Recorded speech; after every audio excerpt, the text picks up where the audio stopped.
داتا صاحب نے ایک بزرگ کی بات لکھی ہے جو تابعی ہیں، تابعی اس کو کہتے ہیں جو صحابہ کے شاگرد ہوتے ہیں.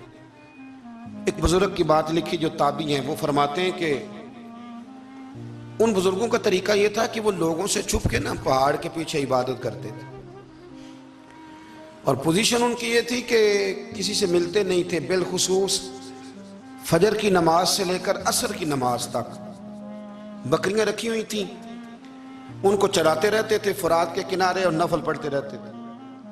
اس وقت کو ملنے بھی نہیں آتا تھا. ایک شخص بڑی دور سے ان کی شہرت سن کے آیا، میں نے تو ملنا ہے. لوگوں نے کہا وہ اس وقت نہیں ملتے، ناراض ہوتے ہیں. اس نے کہا اللہ کا بندہ ہے نا، ناراض ہو بھی جائے گا تو لمبا ناراض رہے گا نہیں، اللہ والے جلدی راضی ہو جاتے ہیں. پہنچ گئے. اب وہ بابا جی نماز پڑھ رہے تھے تو کہتے میں نے عجیب منظر دیکھا کہ بابا جی فرات کے کنارے نماز پڑھ رہے ہیں اور ایک بھیڑیا ان کی بکریوں کی حفاظت کر رہا ہے. کہتے میں حیران رہ گیا کہ بھیڑیا تو بکریاں کھایا کرتا ہے اور یہاں چرا رہا ہے. کہتے میں جب گیا تو بابا جی نوافل میں مشغول تھے، مجھے دیکھ کے کہنے لگے اس وقت کیوں آئے؟ میں نے کہا حضور اگر آئے گیا ہوں تو پھر مہربانی کرے قبول فرما لیں.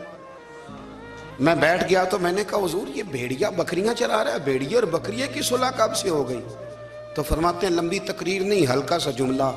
فرمانے لگے جب سے بکریوں کے مالک نے رب سے صلح کر لی ہے نا، تب سے بھیڑیوں نے بھی بکریوں سے صلح کر لی ہے.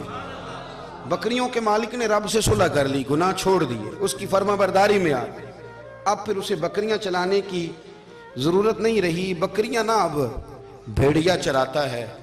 کہتے ہیں میرے اوپر کپ کپی طاری ہو گئی بزرگوں کی بات سن کے، اور مجھے پیاس لگی اور خواہش آئی کہ پتہ نہیں اب بابا جی کچھ کھلائیں پلائیں گے بھی کہ نہیں، بابا جی کچھ کھلائیں گے بھی کہ نہیں.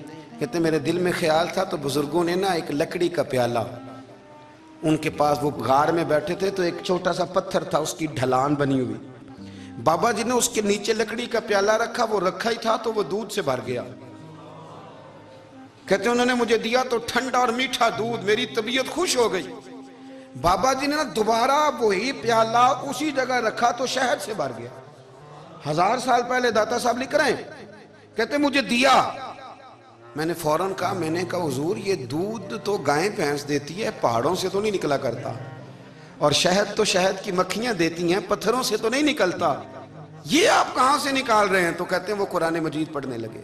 وَإِذِ اسْتَسْقَىٰ مُوسَىٰ لِقَوْمِهِ، جب موسیٰ کی قوم نے ان سے پانی مانگا، فرمانے لگے موسیٰ کی نافرمان قوم پانی مانگے، حضرت موسیٰ پتھر پہ ڈنڈا مارے تو اللہ وہاں سے 12 چشمے جاری کر دے.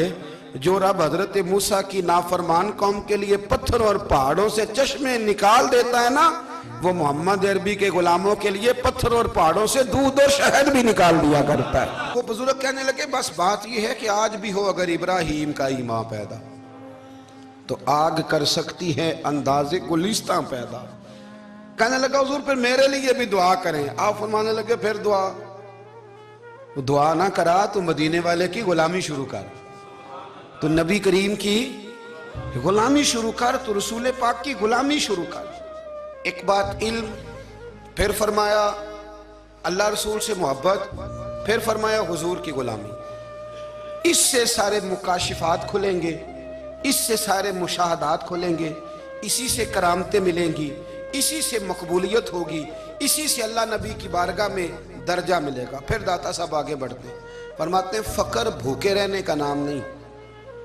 پورا باب باندھا ہے داتا صاحب نے، اور کیا بات ہے. کئی دفعہ میں نے کشف المحجوب پڑھی، کئی دفعہ پڑھی، اللہ جانتا ہے، لیکن جب پڑھتے ہیں نہ کوئی نئی بات ہی ملتی ہے. داتا صاحب نے نا حضرت ابوبکر صدیق کا ایک قول لکھا ہے. حضرت ابوبکر صدیق اللہ کی بارگاہ میں دعا کرتے، کہتے ہیں یا اللہ مجھے پیسے زیادہ دے. اللہ اکبر، انداز دیکھے داتا صاحب نے لکھا یا اللہ مجھے پیسے، اللہ مجھے مال زیادہ دے پر مالک مجھے مال کی محبت نہ دینا. عجیب دعا ہے بھئی یہ بھی، اللہ پیسے دے پر پیسوں کی محبت. اب داتا صاحب نے لکھا ہے ناراض ہونا ہوا تو داتا صاحب سے ہونا. داتا صاحب کہتے ہیں میں نے ایسے امیر دیکھے ہیں جن کے پاس دولت تو ہے پر انہیں دولت سے پیار نہیں. میں نے ایسے غریب دیکھے ہیں جن کے پاس پیسے تھوڑے ہیں پر پیسوں سے عشق کرتے. یہ داتا صاحب نے لکھا ہے. ناراض ہونا تو ان سے ہونا. میں نے ایسے امیر دیکھے ہیں دولت ہے پر دولت سے پیار، اگر اللہ نے دی ہے تو انہیں بانٹنا بھی آتا ہے. انہیں سخاوت کرنا بھی آتا ہے, کھلانا بھی آتا ہے, لیکن کچھ ایسے غریب دیکھے ہیں, پیسے تھوڑے ہیں اور اللہ جانتا ہے عشق بڑا ہے دولت سے, وہ جیب سے باہر نکالنے کو تیار. یہ داتا صاحب نے لکھا ہے, فرماتے ہیں فقر اس کا نام نہیں کہ تیرے پر پیسے نہیں, دولت نہیں, بلکہ فقیری تو اس بات کا نام ہے کہ تجھے دولت سے پیار نہیں, تجھے دولت سے محبت, اس کا نام فقر ہے. تو میرے بھائی ہم لوگوں نے اپنے بزرگوں کو چھوٹے دائرے میں بند کر دیا, یہ ان کا دائرہ نہیں تھا. چلیں جی آگے بڑھتے ہیں. 5ویں بات داتا گانجی بخش علی اجمیری کی. 5ویں بات داتا صاحب فرماتے ہیں کہ اپنی زندگی میں نا فقیر درویش کسی دنیا دار کے سامنے ہاتھ نہیں پھیلاتا, اپنی سفید پوشی بچا کے رکھتا ہے, وہ ہاتھ نہیں پھیلاتا. خواجہ قطب الدین بختیار کاکی کہتے ہیں میں ایک دن پھٹے کپڑے پہن کے اپنے مرشد حضرت خواجہ معین الدین اجمیری کے پاس گیا تھا, تو خواجہ صاحب فرمانے لگے قطب الدین یہ کیا لباس پہنا ہوا ہے, یہ کیا؟ میں نے کہا حضور کیا ہوا؟ فرمانے لگے قطب الدین یاد رکھ, فقیری اس طرح کی کرنا کہ بادشاہی معلوم ہو, کوئی یہ نہ سمجھے کہ بابے کو تو جوڑے کی ضرورت ہے اسے کپڑے نہ لے کے دے دوں. اس طرح کی فقیری کرنا کہ فقیری بادشاہی معلوم. یہ کیا بات ہوئی کہ رنگ روپ اس طرح کا اختیار کرنا کہ ترس آئے کہ چلو حضرت صاحب کو بندہ 500 دے ہی جائے مہربانی کر دی. یہ کوئی رویہ نہیں ہے دین کا. داتا گنج بخش علی اجمیری فرماتے ہیں اپنی ذات پر کبھی سوال کا دروازہ نہ کھولو. آپ فرماتے ہیں میرے مریدوں سے پوچھ لو, میں نے دینے کا مزاج بنایا ہے, لینے کا مزاج نہیں بنایا. فرماتے تھے اپنی ذات پر سوال کا دروازہ, کچھ لوگوں کی مجبوری ہوتی ہے قرض پکڑنا, قرض اٹھانا سنت ہے, ضرورت پڑ جائے تو قرض لینے میں منع, کچھ کی مجبوری ہے, کچھ کو شوق ہے. وہ اصل پیسے جو ہوتے ہیں وہ انہوں نے کونے میں رکھے ہوتے ہیں, اس سے 5,000 لے کے خرچ کر لیا, پھر دوسرے سے 5 لے کے اس کو دے دیا, پھر اس سے 5 جو لیا تھا پھر تیسرے سے لے کے اس کو دے دیا. یہ مزاج نہ بنائیں.